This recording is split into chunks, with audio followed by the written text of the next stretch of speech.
You think your vote still matters? Think again. While you're distracted by the 24-hour news cycle and social media brawls, the real keys to the United States have already been handed over. In 2026, the White House isn't a seat of power, it's a corporate headquarters. We're going behind the curtain of Trump 2.0 to show you the faces you never elected who are now running your life, your data, and your tax dollars. From Elon Musk's shadow government to the trillion-dollar war machine that refuses to die. This isn't politics, it's a takeover. Welcome to the real Washington. Welcome to 2026, where the leader of the free world has officially become the most expensive influencer on the planet. For years, the American public was sold a narrative about draining the swamp. But looking at the current state of Washington, it seems the swamp didn't drain. It just got an upgrade to a high-speed fiber optic network. Let's be brutally honest. The era of the sovereign president is dead. What we are witnessing today is the ultimate merger and acquisition of the United States government. While Donald Trump commands the cameras, a new elite is commanding the servers. Take a look at the so-called Department of Government Efficiency, or DOGE. It was marketed as a revolutionary tool to cut red tape, but in reality, it has granted figures like Elon Musk unprecedented administrative access to sensitive government data systems, from the Treasury to Medicare. This isn't just efficiency, it's the systematic outsourcing of state sovereignty to tech billionaires who were never vetted by a single voter. The irony is thick enough to choke on. The anti-establishment hero is now presiding over $1 trillion defense budget, a record-breaking $1.05 trillion for 2026, to be exact. Despite all the rhetoric about ending forever wars, the money tells a different story. Billions are being pumped into the B-21 Raider and Columbia-class nuclear submarines. Why? Because in Washington, peace is a bad business model. Every America First slogan eventually hits the wall of the military-industrial complex, where components for a single jet are spread across 48 states to ensure that cutting the budget is political suicide. And then there's the deep state drama. Trump spent years railing against the bureaucracy, only to find that the machine has a survival instinct stronger than any executive order. The 2026 reality is a stalemate of institutional inertia.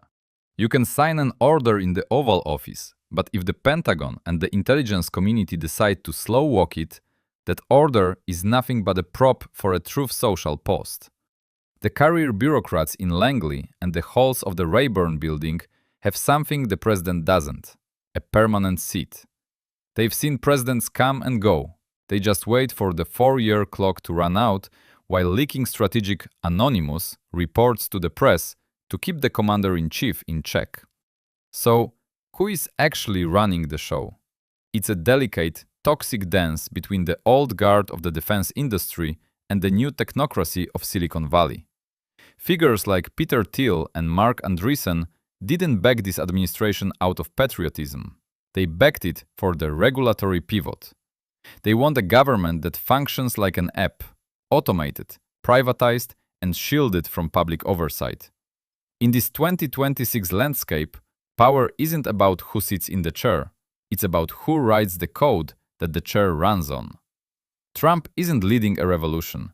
He's providing the cover for a complete systemic overhaul where we the people has been replaced by we the shareholders. If you thought the PayPal mafia was just a clever nickname for a group of successful techies, 2026 has a rude awakening for you. This isn't just a business alliance. It's a hostile takeover of the administrative state. While the mainstream media is busy fact-checking the president's latest rally speech, the real news is happening in the source code of the platforms that now run the US government. Welcome to the era of the shadow cabinet, where Silicon Valley billionaires have traded their hoodies for the levers of federal power. Let's talk about the elephant in the room, the Department of Government Efficiency, or DOGE. Led by Elon Musk, this entity has spent the last year performing what can only be described as a hostile audit of the federal bureaucracy. But don't let the memes fool you. Beneath the rhetoric of cutting waste lies a massive consolidation of power. In March 2026, we saw the fallout of DOGE's massive purges across federal agencies. Musk didn't just fire bureaucrats, he replaced public oversight with algorithmic management.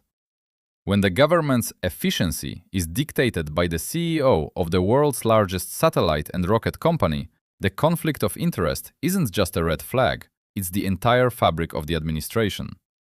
Take a look at the numbers. As of April 2026, SpaceX is heading toward a $2 trillion valuation, largely fueled by its monopoly on the Pentagon's orbital infrastructure. Starlink isn't just a way for rural Americans to watch Netflix. It has become the literal nervous system of the US military. When a private citizen can decide which satellite clusters remain active during a conflict, he isn't just a contractor, he's a sovereign actor. The president might hold the football, but Musk holds the signal. Can a commander-in-chief really say no to the man who owns his military's eyes and ears? The silence from the White House on this question is deafening. And then there's Peter Thiel and the rise of the data surveillance state. Palantir, Thiel's brainchild, has seen its government revenue skyrocket, with projections hitting over $7 billion for 2026. This isn't just data analysis, it's a decision operating system that has locked the US intelligence community into a permanent dependency. From tracking self-deportations for ICE to battlefield AI in Ukraine, Thiel's algorithms are now the ones defining who is a threat and who is an ally. With Thiel's protege, J.D. Vance, sitting in the vice presidency, the PayPal mafia has completed its journey from the garage to the West Wing. The most delicious irony of 2026? These tech titans spent decades preaching libertarianism and freedom from government. But as soon as they realized that federal contracts and regulatory capture were the fastest ways to crush their competition, they became the government's biggest fans. They don't want a small government. They want a government that they own, operate, and upgrade like a beta version of a new app. While Trump plays the role of the ultimate disruptor on stage, men like Musk and Thiel are quietly rewriting the operating system of American democracy, ensuring that by the time the public realizes what's happened, the cancel button will have been deleted from the code. Let's talk about the most expensive contradiction in human history: the quest for peace through strength in 2026. If you still believe that the White House wants to end forever wars, you haven't looked at the ledger.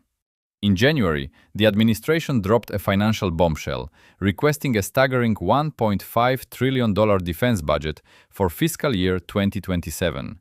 That is a 44% jump from 2026, the largest single-year military buildup since the Reagan era.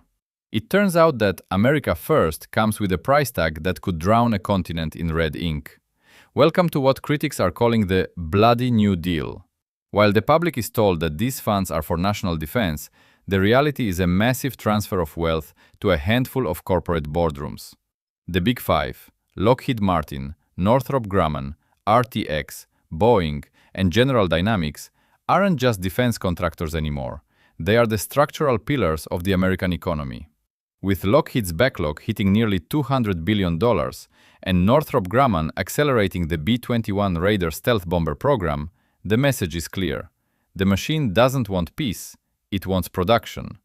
The genius and the tragedy of the American system is how it has weaponized domestic economics. Take the F-35 program. By spreading the manufacturing of its components across 48 different states, the defense industry has created a political hostage situation. Any president who dares to cut a major weapons program isn't just saving money. He is killing jobs in the very districts he needs to win an election. This is why, despite all the populist rhetoric, the Department of War, as some are now calling it, remains untouchable. In 2026, foreign policy isn't decided by diplomats in suits. It's decided by the assembly lines in Fort Worth. And so, we've reached the final question. Who is actually holding the leash in 2026? If you were looking for a single name or a shadowy cabal in hooded robes, the reality is far more terrifying because it's out in the open. Donald Trump isn't being managed by a person, he is being managed by a network. A network that has mastered the art of absorbing rebellion and turning it into a profit center. By mid-April 2026, the image of the anti-establishment rebel has finally collided with the cold, hard logic of global systemic control. Let's look at the current board. On one side, you have the technocratic capital. Figures like Elon Musk and Peter Thiel didn't just give Trump the tools to win, they bought the right to design the technological architecture of the future. As we speak, the Department of Government Efficiency, DOGE, is barreling toward its July 4th sunset date, having already replaced thousands of career civil servants with automated systems. In 2026, the president cannot ignore the men who own the primary means of national communication and the AI that processes the government's data. In this sense, the White House is a hostage to the very digital environment it helped deregulate. On the other side, you have the institutional bureaucracy, the deep state that didn't disappear but simply adapted. While Trump is busy in a public feud with Pope Leo XIV over foreign policy, the intelligence community and the military brass are quietly enforcing a naval blockade in the Strait of Hormuz. Notice the pattern. The president makes a sweeping threat on social media to blow them to hell, and hours later, the Pentagon issues a clarification that sets the actual, more targeted military policy. Who is leading whom? The bureaucracy controls the tempo, filters the information, and creates the crisis context in which the president is forced to react. The third and most rigid force is the global war economy. As the US-Israel conflict with Iran escalates this month, the military-industrial complex is recording historic profits. The America First doctrine has morphed into American corporations first. Every peace talk that fails, including the marathon 21-hour session J.D. Vance just walked out of in Pakistan, is a win for the defense contractors, whose order books are filled through 2030. Trump might want to close the deal, but the system he presides over is designed to keep the deal open and the missiles flying. The conclusion is simple, yet grim. In 2026, one man, no matter how loud or how charismatic, cannot steer the aircraft carrier of the American state against the current. Donald Trump remains a master communicator, a brilliant lightning rod for public anger, and a perfect frontman. He sets the tone of the culture war, while, behind the curtain, the technocrats, the generals, and the billionaires build a new, even more efficient structure of control. The secret isn't that Trump defeated the system, it's that he became the system's most successful rebranding project. Power in 2026 isn't about the signature on the law, it's about the code in the server and the contract on the desk. You aren't watching a presidency, you're watching the final update of a corporate takeover. Palmdale. And where is all this hardware going? Follow the money. In the first quarter of 2026 alone, the State Department approved billions in sales, $9 billion in Patriot missiles to Saudi Arabia, nearly $6 billion in Apaches and tactical vehicles to Israel, and multi-billion-dollar upgrades for Spain and Singapore. The United States now controls 42% of the global arms trade. We aren't just the arsenal of democracy anymore. We are the world's leading exporter of high-tech destruction. Conflict has been rebranded as a marketing opportunity, where every missile launched in a distant land is a guaranteed dividend for a shareholder on Wall Street. The most cynical part of the 2026 reality? The national debt has surged past $39 trillion. For the first time, the US government is spending more on interest payments than on its own military. Yet the administration is pushing for more. To pay for this Golden Dome missile defense and Golden Fleet Navy, the plan is to slash social services while betting on tariff revenues that are already being tied up in Supreme Court challenges. It's a high-stakes gamble where the American taxpayer is the table, and the House, the military-industrial complex, never loses. In this world, a peaceful world is an unprofitable world, And in 2026, profit is the only mission that matters.